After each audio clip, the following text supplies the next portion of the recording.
જય માતાજી મિત્ર, જય ગોપનાથ ચેનલમાં આપનું સ્વાગત છે મિત્ર।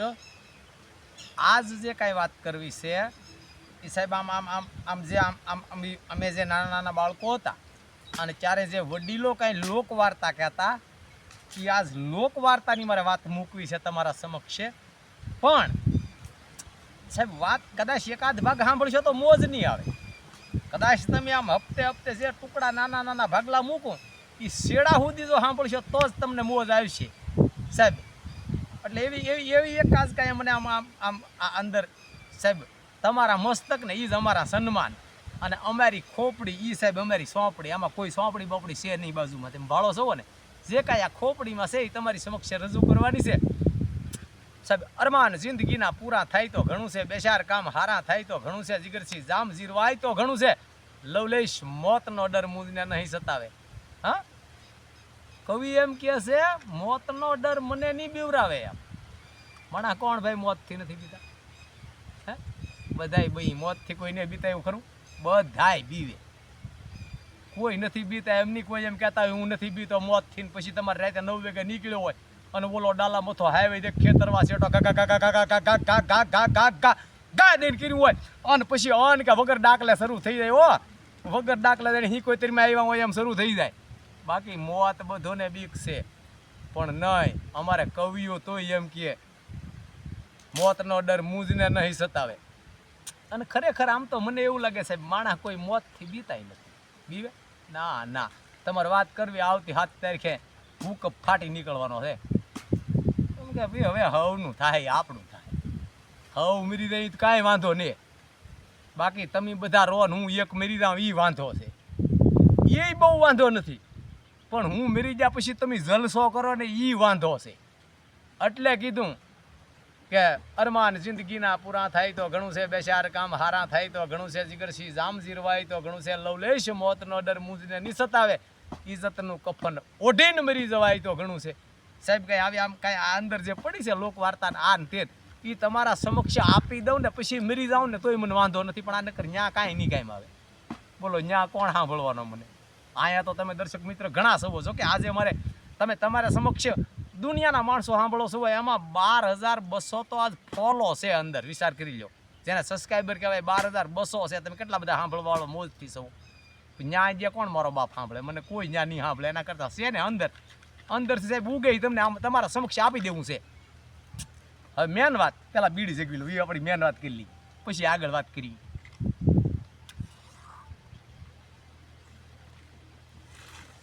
સાહેબ એક રાજ હતું, રાજ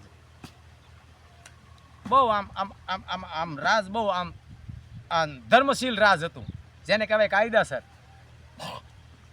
પણ સાહેબ એ રાજાને 3 રાણીઓ હતા।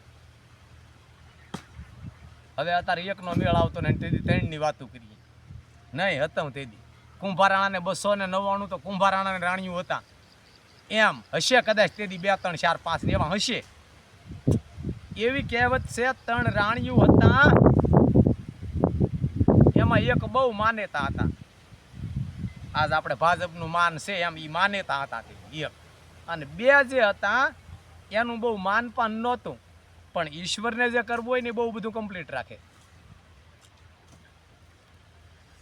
એમાં જે સૌથી નાના હતા તેણીમાં એ ભગવાન ભોળિયાનાથને માં જગદંબાના ભગત હતા, અને એ જ્યારે આમ ઈશ્વર ભજનમાં બે હતા ને ત્યારે ફક્ત આટલું કહેતા, ફક્ત મને એક ખોળાનો ખૂંદનાર દે, ફક્ત મને એક ખોળાનો ખૂંદનાર દે। કહેવાનો અર્થ 3 મેલી એકે રાણીઓને કાંઈ સંતાન નહોતું। નાના રાણી ભગવાન ભોળાનાથ પાસે એ જ માંગણી કરતા કે એક મને ખોળાનો ખૂંદનાર, એક મને એવો આપી દે પ્રભુ દીકરો કે જેનું નામ રહી જાય એમ। અને મારો અંદાજ છે કદાચ એક દી ભોળોનાથ આમ રાજી થઈ ગયા છે, કૈલાસની માથે બેઠા બેઠા આમ સૂટી જટા મૂકી અને ઈ કદાચ ઈ આમ મોજમાં આવી ગયા છે, નજર કરી પણ કોઈ તૈયાર છો નહીં। શેષ નાગને કીધું કે તારા સંતાનને હવે મૂકે, અને તેથી નાગ દેવતાએ કીધું એના દીકરા નાગને કે જા બેટા તારે અવતાર લેવાનો થાય, ભગવાન ભોળાનાથનો હુકમ છે પૃથ્વી ઉપર। અને એ આ જે નાના રાણી હતા એને પેટ દિવસો જાતા જેનો જન્મ થયો અને જેનું નામ લાલ રાખવામાં આવ્યું, હું લાલજી કુમાર રાખવામાં આવ્યું. અને એ લાલ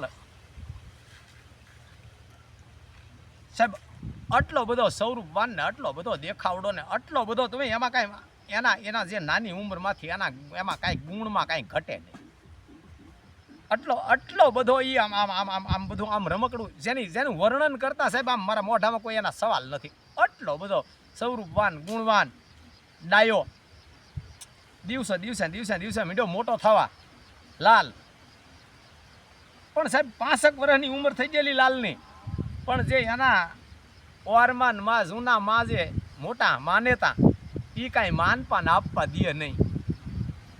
હવે આ જે વશીલા રાણી અને નાના રાણી એણે વિચાર્યું કે જો આવું જીવવું હોય તો આપણે રાજમાં રહેવાય નહીં, છોકરો લઈને વયું જવાય અને ગમે ત્યાં મજૂરી કરી ખવાય, અહીંયા ન રહેવાય.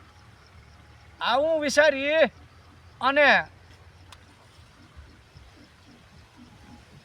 સાહેબ જેની 8 દિવસ સુધી સંભાળ ન લેવાતી કે રાજમાં શું કરે છે રાણી, એવું કાંઈ રાજા કોઈ સંભાળ ન લે. વિચાર્યું દાસજીને કીધું કે અમારે ગામ જવાનું છે કે રથ કે કોઈ જરૂર નથી.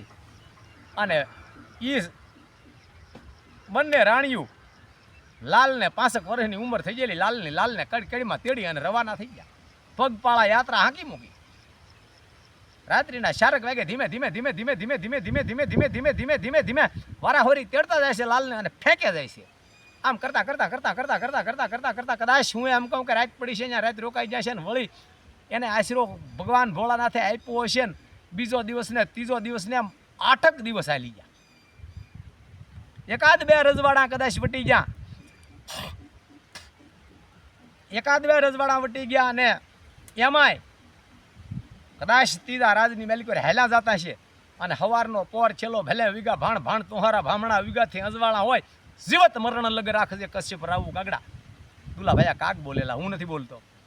પણ સાબી કદાચ હવા પોર દી સડી ગયો છે, વાણિયાના હાટણા ખુલી ગયેલા અને એમાં વશલા રાણીને એમ છું કે બેન તો કે હા એ કે ભાઈ ભૂખ્યો છો હશે, આપણે જો હોના મોરો લઈને ઘેરેથી નીકળેલા છીએ, ખાવા પીવામાં કાંઈ ઘટે નહીં આખી જિંદગી, એટલો આપણે સરસામાન લઈને નીકળેલા છીએ, એટલે ભાઈ હાટું કાંઈ થોડું જમવાનું હાટડેથી લઈ લઈ કે કાંઈ વાંધો નહીં બેન. પેલા બીડી જેગવી લો નકર આમ મને મોજ નહીં આવે વાત કરવાની. આ બધું આ ન હોય ને એટલે બધું એમાં તમે સમજો ને દર્શક મિત્ર, કેમ કે આની હારે હાલે છે, બાકી જો આ ખૂટી ગયો એટલે કોમેન્ટો તો તમે આપતા જશો કે તમે બીડી દાદા ઓછી પીવો, પણ હવે આના વગર હાલે એમ નથી, આનું શું કરવું.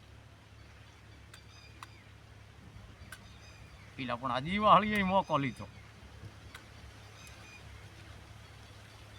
બંદૂકમાં એક જ ભડાકો છે ને એક જ પગ છે ને હું એકલો છે, એક જ આ કાંડી છે.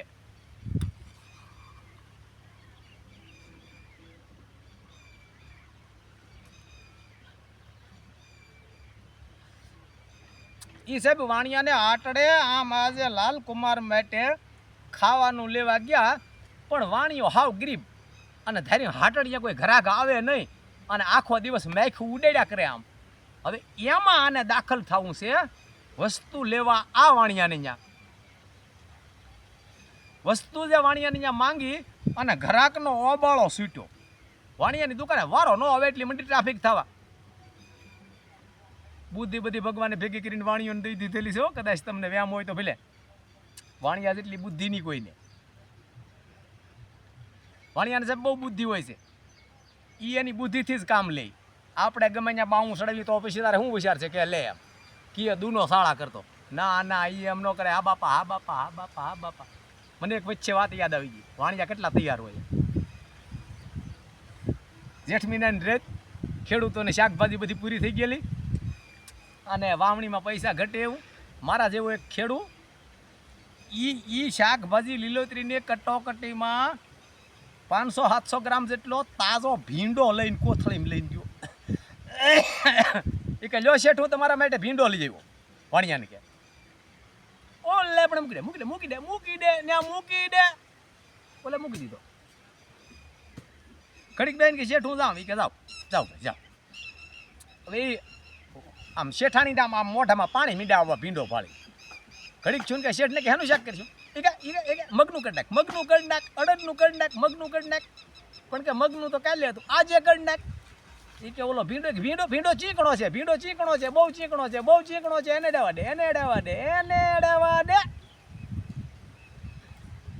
શેઠાણી નો લેવા દીધો ભીંડો ન્યા પીડ્યો રહ્યો એક દી ગયો બે દી જા અને ત્રીજે દી ભાઈ આવ્યો ભીંડા વાળો કે હું શેઠ કે આ ભાઈ બેઠો આવીને બેસી ગયો થોડીક વાર આડાવળી વાતો કરીને કે શેઠ 2000 રૂપિયા જોતા કે જો પીડ્યો એમનેમ પીડ્યો લઈ જા ભીંડો ને ખાવો લઈ જા આ એની બુદ્ધિ એને ખબર હતી કે આ કટોકટીમાં ભીંડો દેવાય હોય કાલે મારો ગાળિયો કરશે આ વાણિયાની બુદ્ધિ મેન વાત લાલ અને એના બા આ ત્રણે ઊભા છે ને શેઠ એને જટ આપતા નથી પણ શેઠ વિચારે છે કે આ માણસ કોઈ હારા પગલાના છે મારી દુકાને આખા દીમાં ઘરાક ન આવે એટલે આ ઊભા ક્યાં આવી ગયા છે એટલે આને જવા દેવાય નહીં વસ્તુ માગી એટલે કીધું બેન તમારે શું કરવું એ વસ્તુ શું કરવી કે ભાઈ છોકરો અમારે ભૂખ્યો છે ને ખવડાવવું છે